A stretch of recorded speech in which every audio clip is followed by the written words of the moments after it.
Hi, Scott Machine Gun Dad. Welcome back to my channel. If you saw the header, this is another police story of my very first Christmas on the job.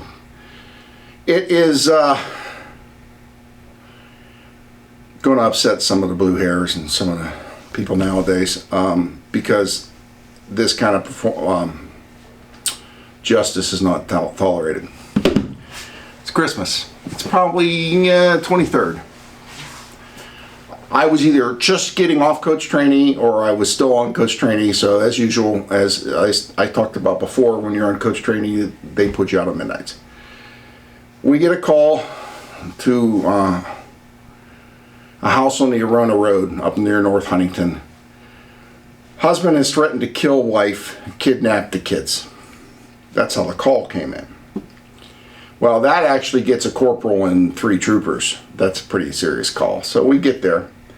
The house is on the Arona Road. I think it's donation. It was a Crossroads. I'm not sure. It's been 30, 40 years. But it was definitely the Arona Road. And so we pull in, and it's an old house. The whole front of the house is gone.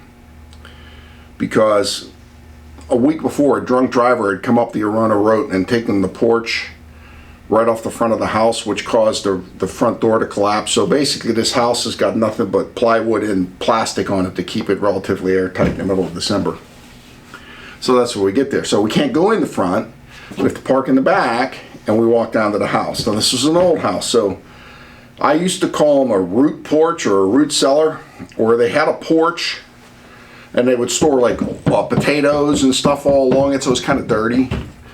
So we go in and the lights are on. Corporal knocks on the door. Guy with a beard, kind of short, answers the door. He says, "Hey, how you doing?" "Well, sir, I got a complaint. Can we talk?" "Sure, come on in." So we go in, and this house is filthy. It's got like 6 new kittens, cat shit on the floor, half washed dishes. And this guy says, "Hey, I'm just making some dinner for myself." So here's the story. He worked at Volkswagen in New Stanton. Volkswagen had shut down, so he was laid off.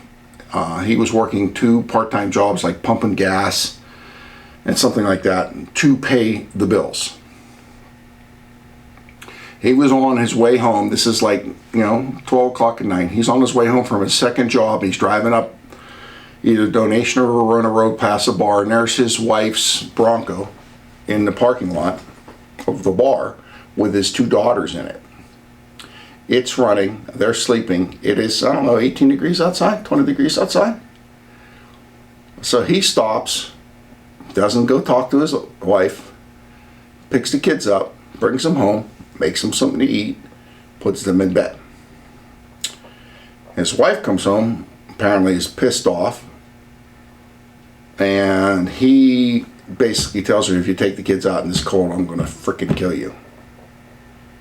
So she calls it, and he threatened to kill me, and he kidnapped the kids. So we get there. That's the circumstances. She's not there. So he has made himself, back then we had we used to call it generic macaroni and cheese. It was like 5 cents for a thing. So he made himself some macaroni and cheese, and he was actually eating it out of the pan. So he goes over, nice guy. He goes over and he sits down, and he was kind of small guy. He sits down with his macaroni and cheese. And he's like, "Do you mind if I eat while I'm talking to you?" I'm like, "Oh, no, go ahead." Because the corporal let us stay in the kitchen, and he went in and checked on the girls. And not only were they in their beds, they each had a little present that their father had gotten for them tucked in next to them. 2 girls in a bunk bed. So the guy's sitting there and he's eating his mac and cheese, and you can tell he's tired. He's just eating real slow. Now I told you couldn't come in the front door, so you had to come in the root cellar. And the way the kitchen was sitting, if you're sitting at the table, across from the table is where the stove is, and the entrance is over here. So I'm right here by the door. In comes the wife, blonde lady, kind of tall. I'm the mother, pushes right by me. In my older days, I'd have grabbed her by her hair and thrown her back outside, but in my younger days, I kind of was a little more tolerant, so I let her go by. She goes in and starts talking to the corporal. In comes this guy with her. And now, "Whoa, who are you?" "I'm her boyfriend." "Well, that's nice. You stay the fuck out here." So, boyfriend's here. wife's there. She's talking to the corporal. Guy's still eating his mac and cheese. Basically, she's been drinking. She wants to take the kids, go to the boyfriend's house. Corporal says, ain't happening. Ain't happening. Well, he threatened to kill me. What do you mean? And then I just told you the circumstances. Man, that's not really a threat. He's just trying to protect the children. Oh. So this is all you men sticking up against a woman. That's how this is. I can see where this is going. And she's just ranting. So she finally says to the corporal, you're not going to let me take my daughters, are you? And he said, no, ma'am, we're not. They're in bed. I checked on them. They're warm. They have presents. They're sound asleep. Their bellies are full and they're sound asleep. We're not waking them up so you can take them out in the cold because you want to do this. I see how you are. All you men sticking together. So she turns around. It was a little tiny kitchen table and she's facing the guy and she says, this is all your fault. And he hasn't. He's just eating his macaroni and cheese real slow.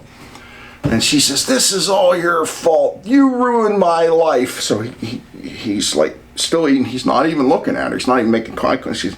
And since he's not making eye contact with her, it's pissing her off even more because she can tell she's not getting to him. She says, you ruined my life. You're a lousy provider. You're a lousy husband. You're a lousy lover. I'm leaving you. And he stops in mid-thing, drops his spoon, and he looks up at her and he goes, are you leaving me, bitch? She says, yeah, I'm leaving you. He stands up. Pow! Take that with you. Sits back down, starts eating his mac and cheese. Now, he didn't hit her hard enough to hurt her, but he hit her hard enough to knock her back a little bit. So she spins around. You saw he hit me. I want him arrested. And the senior trooper who I was riding with and the corporal looked at each other and said, ma'am, we didn't see anything. You could proceed civilly if you want, but you're going to have to leave. And I'm like, holy crap! What am I? Shut up, Scott. You sit there and do what you're told. So she storms out with her boyfriend. And the guy says, so I'm not going to jail? And the corporal says, no, take care of your girls. Have a Merry Christmas. Which I thought was justice. So it's over. As we're walking out, the corporal's like, I'll write this for report. I'm like, whew, I'm glad I don't have to put my name on any paper. So as we're walking up, there's the corporal and the trooper he was riding with here and the guy I was riding with here. So we're kind of like walking to our cars in pairs. And I hear the trooper and them talking about the woman hitting the guy, and the corporal says, I'll tell you what, if he didn't hit her, I was going to hit her. Merry Christmas, 1983. Have a good one. Thanks for listening to my stories.